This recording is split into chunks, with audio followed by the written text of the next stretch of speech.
It's wonderful to be here.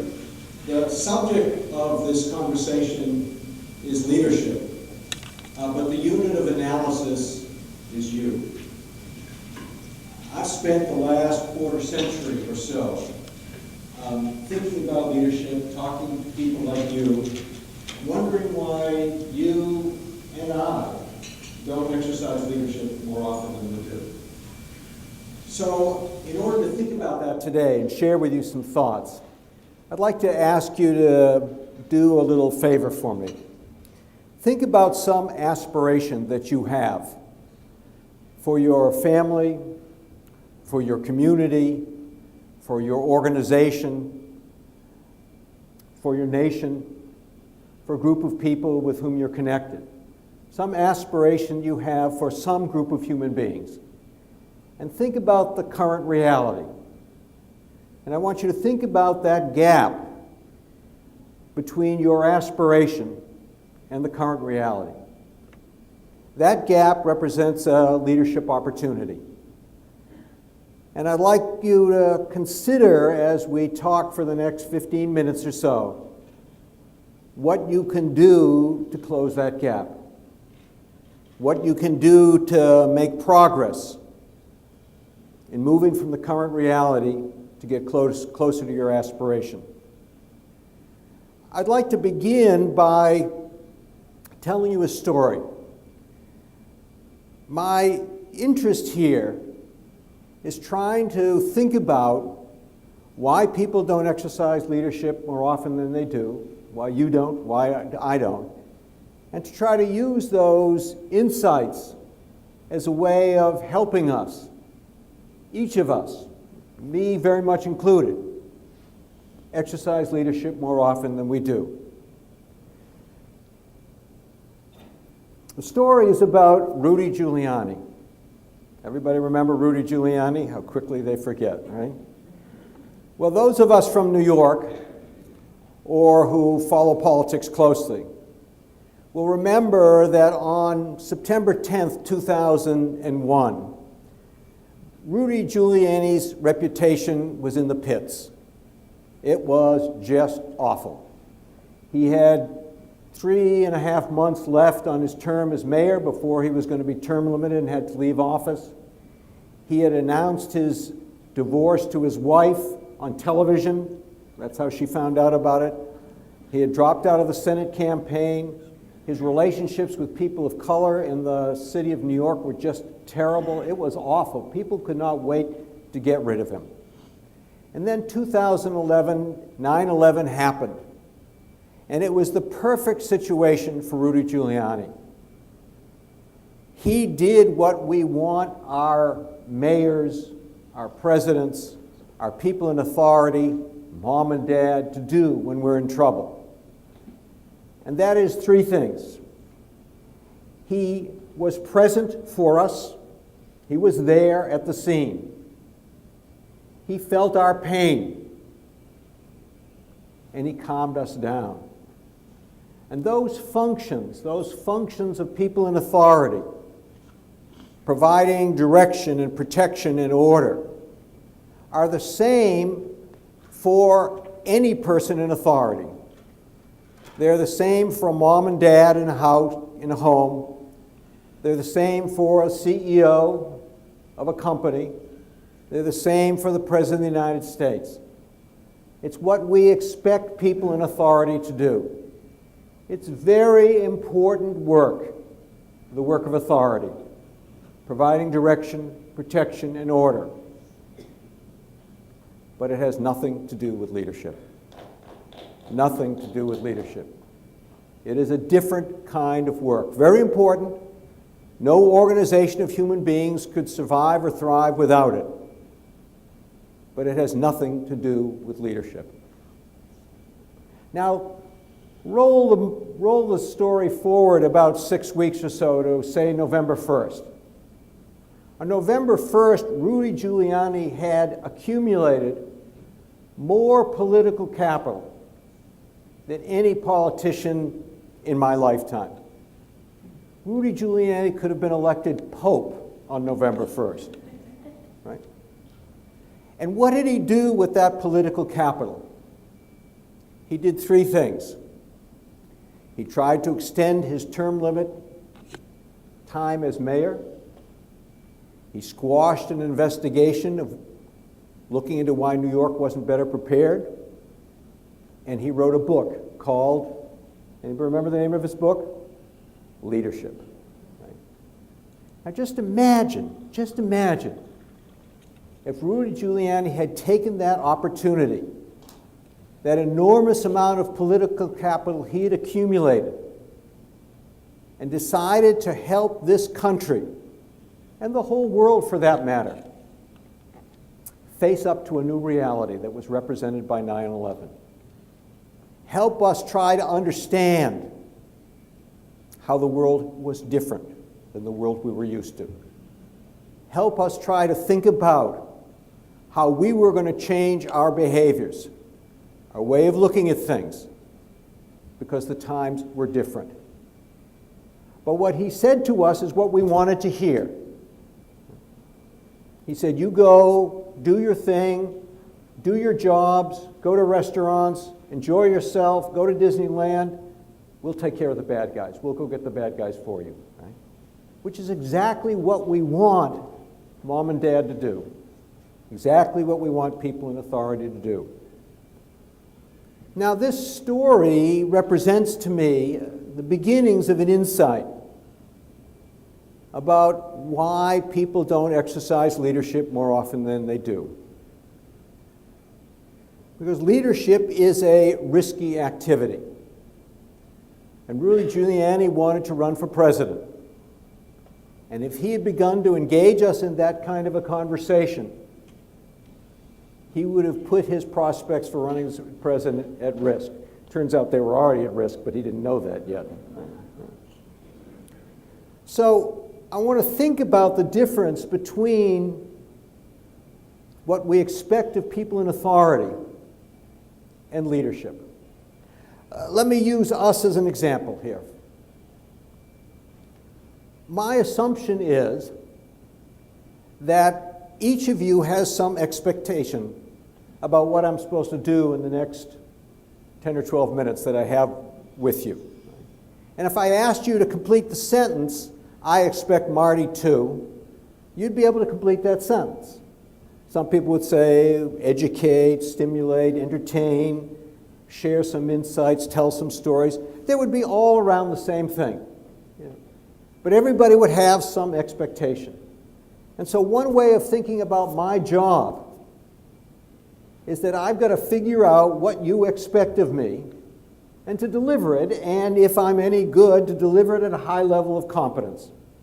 And if I can do that, if I can figure out what you expect of me and I can deliver it to you at a high level of competence, you'll be happy, you'll write good evaluations, Sally will be happy, TEDx will be happy, I'll get my expenses reimbursed, the world will work fine, right?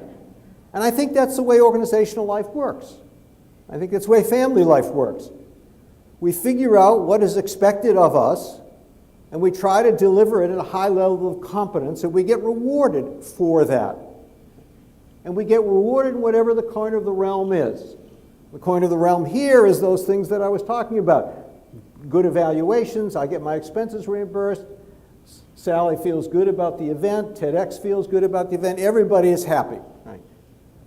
One of the most pernicious ways that we reward people in organizational life for never exercising leadership is by calling them leaders. It's a way of keeping people right where we want them. Now let's say, this is a silly little hypothetical just to illustrate what I'm trying to suggest. Let's say I decided halfway through this conversation that what this group needed to learn about leadership was for me to go down, is it Greg? Chip. I used to be able to read that far, but not a chance anymore. And then I would go down to Chip, take his glasses off, and punch him in the face. Right? That's what I thought this group needed to learn about leadership. What would happen in that moment? Now let's assume two things, both very problematic. One, at my age, very problematic, that it was a good punch. Let's assume that. And second, I didn't pick the one person in the room that everybody wanted me to punch. Okay. Okay. And you wouldn't get reimbursed. Right. I wouldn't get reimbursed, which is the metaphor. I would get taken out. I wouldn't spend one other minute on this platform.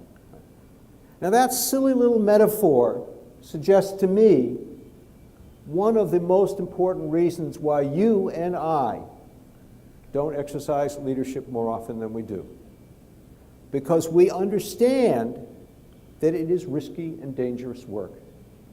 We understand that people who do exercise leadership, people who try to tell people what they need to hear rather than what they want to hear, get themselves in trouble. Leadership is dangerous activity. And one of the reasons we conflate, we put together leadership and authority,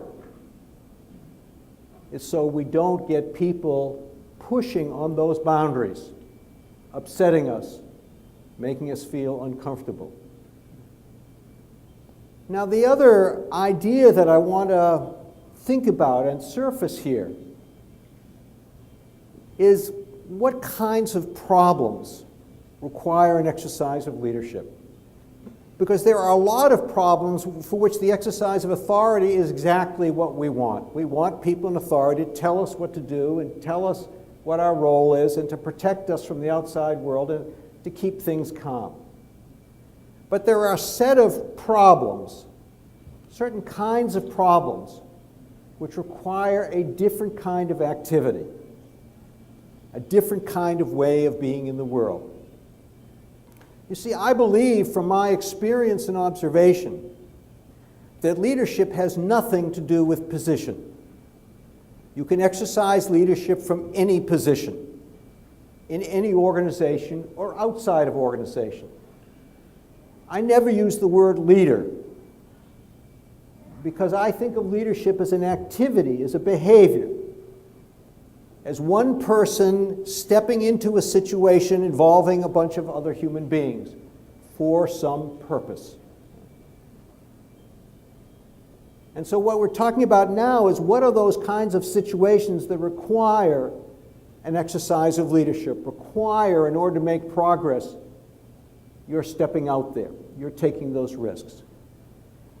And the kinds of problems to me that require that are what I think of as problems that require adaptation. Let me give you my favorite current illustration of an adaptive challenge. This is a story about my mother. My mother is 97 years old. She lives alone in a high-rise apartment building just outside of Boston. She doesn't do so well with a computer, so my guess is that she'll never be able to hear me tell this story on YouTube. But she's really amazing. She's 97 years old. She does crossword puzzles. She goes to theater. She plays bridge 2 times a week. It used to be 3 times a week, but one of the games wasn't good enough for her, so she quit it. She doesn't have a gray hair in her head, except a couple of years ago she dyed, a highlight. She dyed a highlight in her hair, a gray highlight, so people would know that she didn't dye her hair. She still drives, and she still drives at night. And about 1.5 years ago, her car began accumulating more and more scrapes. Not big, humongous dents, just little scrapes, noticeable scrapes. Now, my mother's a very, very bright woman. She knows intellectually in her head the risks of her driving. When you talk to her about her driving, she'll say things like, oh, it's not so bad, I just keep my eye on the white line. But when you talk to her for maybe 5 minutes, 3 minutes, 30 seconds, what you immediately understand is that for her to stop driving would rip part of her heart out. Her identity is as a 97-year-old woman who still drives and drives at night. And she is the only person she knows in that category. It's as if it was all, her name was all one word. Ruth Linsky, who drives at night, right? Right? One word, right? And for her, so she knows how to stop driving, and she knows how to fix the dents in the car. She doesn't, it's a classic kind of technical problem. It's beyond her competence. Like when you break your arm, I assume there are no doctors in this room, but there might be. You break your arm, that's beyond your competence technically. It's a very complex problem, but every one of us in this room knows how to access someone for whom it's standard operating procedure. Same thing with dents in a car. But that's not where the problem lies. In adaptive work and adaptive problems, they live between here and here. Technical work lives up here. Adaptive work lives in people's hearts, stomachs, guts, and belief systems. You know, sometimes when you're in a country that people don't speak your language, you think if you talk slower, they will understand, right? Or if you talk louder, they will understand. The problem is not that they don't understand, the problem is that they don't get the language.